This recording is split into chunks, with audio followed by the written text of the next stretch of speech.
I first want to highlight, it, we're not going to remove our way out of this problem.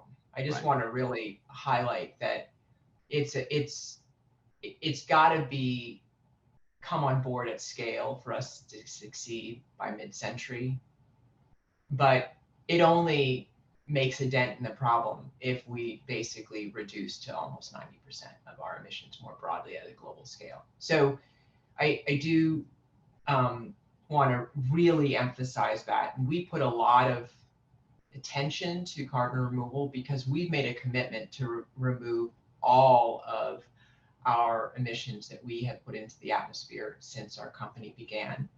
So that's one of the reasons, but we also realize that there is a role at this intersection of science and technology that the world needs to succeed. And so we're focused on that as sort of this enabling conditions that we've said. So I really want to really emphasize that.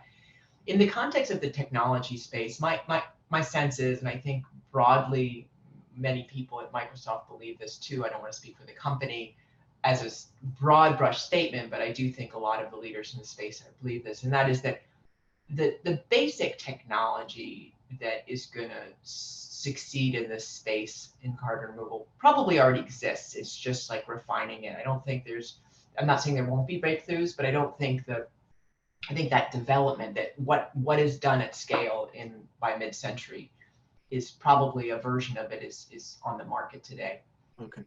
But having said that, we do have, I mentioned we have Microsoft Research, which has a sustainability research program. My team works closely with them to sort of set the agenda and make connections and work in this. And one of the big areas is carbon removal.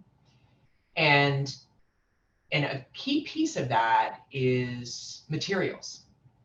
And AI research can do wonders to really accelerate research findings in materials. The analogy I think about this is how AI has been so helpful in accelerating the discovery of vaccines for COVID, and that ability to accelerate and explore new dimensions of opportunities that we just couldn't do without AI is really exciting.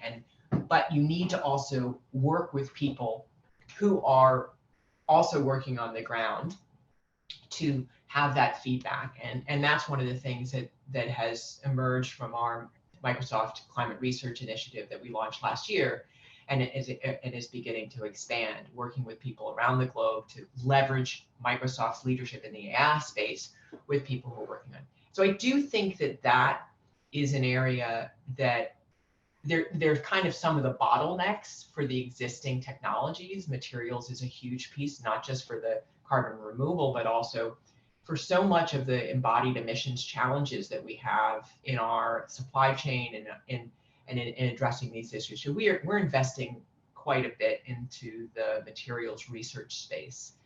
And then operationally, how to integrate these components of this into infrastructure. So it's not necessarily only in Iceland, but how do you have this be more operational? So I don't think this the core technology is my sense, although I think that there's advances in biochar and weathering but the core structure, my instinct is that those will be there.